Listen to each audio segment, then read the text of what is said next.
Hey everybody, how you doing today? It's Ramajet here. This is day 16 out of 90, giving you 90 days straight quality information.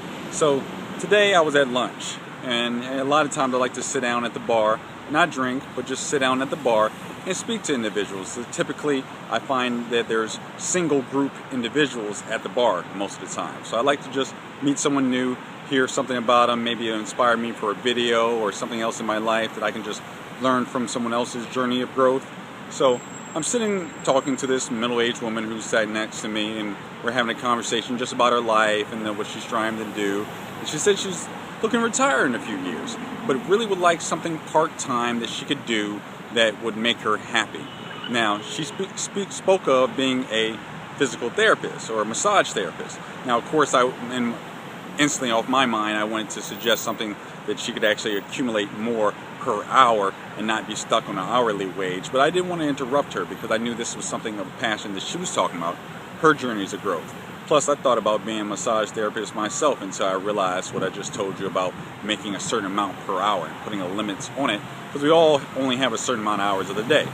So she was telling me about it. I said, oh, absolutely, you should try that. It's something that gives you a passion. She said she enjoys it because she used to give her husband back rubs and massages when he came home from days of work.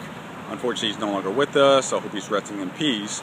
But she mentioned that as something that gives her great value because she gives towards others and it makes her feel good about doing it. As soon as I heard that, I was like, you know what? That's absolutely what you should go for. But she brought up every excuse in the world.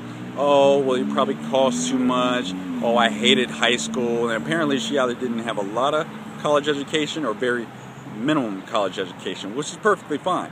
But she just mentioned how everything was so difficult and how she brought up all the excuses in the world. And I just had to let her know, first of all, there's a difference between general knowledge and specific knowledge or practical knowledge. And that's what I want to talk about today. So, general knowledge, a lot of us in high school have to learn history, math, science, and depending on what your preference is, this might not have anything to do with what you're trying to learn. It's funny, and then yet they expect you to learn tests and expect you to do well, even though you have no relation to it exactly. In college, similarly, it's the same thing. First 2 years in a lot of schools, not those who actually have particular areas that they just go in, but a lot of general colleges and universities, those first 2 years you get a lot of general knowledge. Science, history, math, your foundations, and they all feel like each professor feels like they're the number one class in your life, but yet they all want to give you 100 pages to learn and you only got 2 days between classes. That's the reason why everyone now needs either a doctorate degree or master's degree, because it's actual practical knowledge in a particular area. And that's what I want to explain to you. If you're probably over 18, out of high school, in college, out of college, never went to college, that doesn't matter.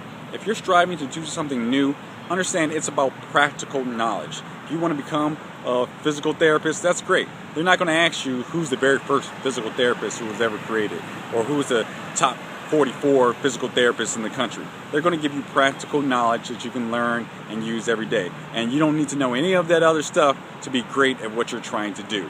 And that's what I want to inspire you to do. Practical knowledge is so much easier in a way because you don't have to learn a whole bunch of other things, and it's also allowing you to focus on what your greatest desire is, what your focus, what brings you joy. And that's what I want to talk to you about today.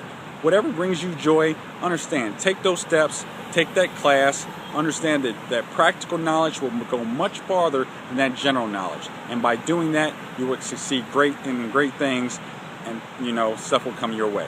So that's just my thought of the day. Think about practical knowledge, not just general knowledge, and then you'll be able to go more fast in the direction that you're looking forward to. I'm Ramajet. I approve this message, and I'll see you next time. Peace.